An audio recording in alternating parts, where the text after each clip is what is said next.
Tom Cruise's story reads like a film of its own. A mix of hardship, obsession, reinvention, and relentless pursuit of control. He was born into a world already shaking beneath his feet. His father, Thomas Cruise Maypother III, was a technically skilled but unstable electrical engineer, while his mother juggled multiple jobs to keep the family alive. They moved 15 times in 14 years, always chasing work, always starting over. When his mother finally left his abusive father, Tom was only 11, already mowing lawns and delivering newspapers to help put food on the table. Childhood was a luxury he couldn't afford. His father, whom he later called a bully and a coward, would lure him in and then lash out. Even when Tom visited him on his deathbed at 49, the older man demanded that they not speak about the past. That meeting sealed Tom's resolve to never let anyone else control him. Not every memory was grim. In Ottawa, while his father briefly worked for the Canadian Armed Forces, Tom stumbled into acting at Robert Hopkins Public School. He played the villain in a small production and performed so convincingly that the play was filmed for TV. A teacher saw his spark, cast him in more shows, and his mother even started a theater troupe when other parents objected to a school production of Jesus Christ Superstar. But his biggest obstacle was invisible. Diagnosed with dyslexia at 7, reading felt like climbing a wall.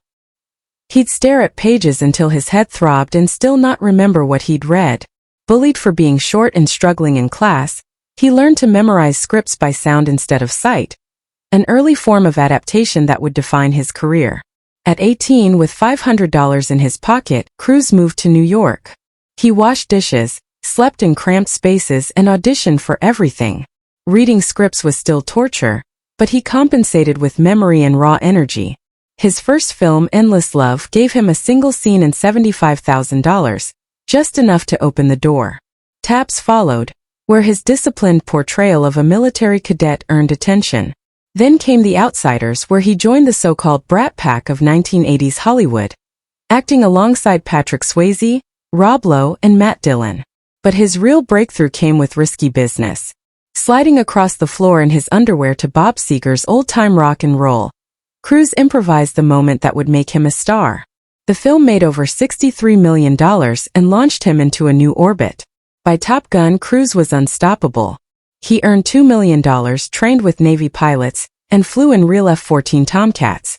One near-fatal flight ended in a fractured ankle, but he was back on set the next day.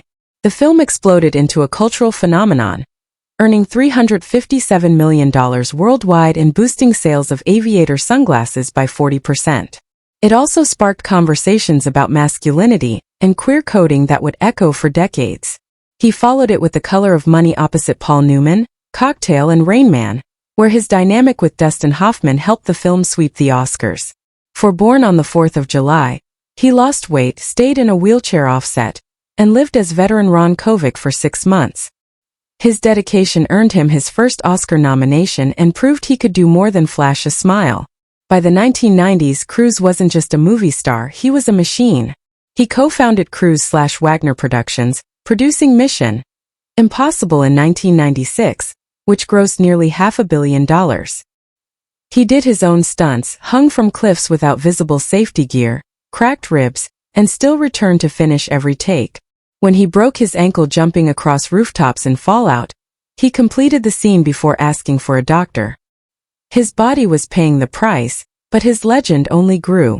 Behind that image of control, though, something deeper was shaping him. His first wife, Mimi Rogers, introduced him to Scientology in the late 1980s. The church, she believed, could discipline his restless energy. Cruise embraced it fully, crediting its study technology with curing his dyslexia. He rose through the ranks, achieving the church's elite OT7 status, which promises supernatural abilities like telekinesis and astral projection. To outsiders, it seemed fanatical. To Cruise, it was clarity and power. His connection to Scientology soon influenced everything, from his PR team to his relationships. By the time of his 2005 media meltdown, when he jumped on Oprah's couch professing love for Katie Holmes and berated Matt Lauer on live TV about psychiatry, the line between faith and mania had blurred. He called antidepressants dangerous and dismissed mental illness entirely. The public turned on him. Viacom cut ties, and Paramount distanced itself after he outnegotiated them with massive back-end profit deals. Yet, even as his image wobbled, he remained one of Hollywood's biggest draws. His personal life unraveled in parallel.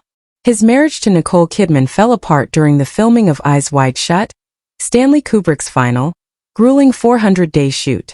Rumors swirled that Scientology interfered in production and pressured Kubrick to soften content. Days after finishing the film, Kubrick died, fueling endless speculation. Cruise's next marriage to Katie Holmes began with media frenzy and ended in secrecy. She filed for divorce in 2012 and won sole custody of their daughter, Suri. In court, Cruise admitted that Scientology was the reason he hadn't seen his daughter since. Interviews today are contractually forbidden from mentioning her name. Still, he pushed forward. His career in the 2000s and 2010s became a masterclass in reinvention. Minority Report showcased his intensity. War of the Worlds blended his physical realism with Spielberg's blockbuster touch, and Valkyrie tested him against political controversy in Germany, where filming was almost banned due to his religion. Each role seemed to test the limits of control, his body, his image, his destiny. When Top Gun: Maverick hit theaters in 2022, it reignited the mythology. Cruise trained for 18 months, endured real 8G turns in Navy jets, and performed almost every aerial stunt himself.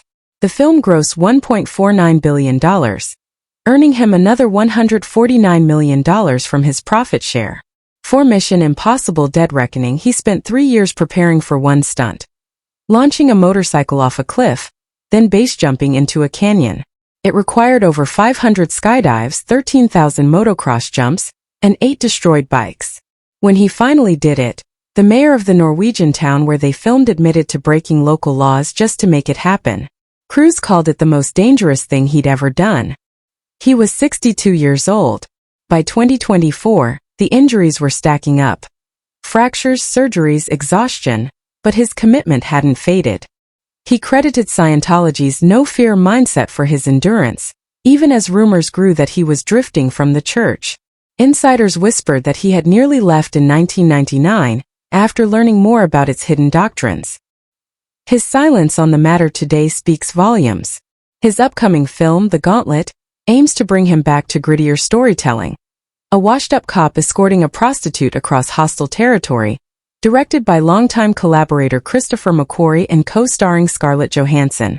It marks a new partnership with Warner Brothers, and possibly a new chapter in a life defined by reinvention. Tom Cruise is worth over $620 million, much of it earned through back-end deals no one else in.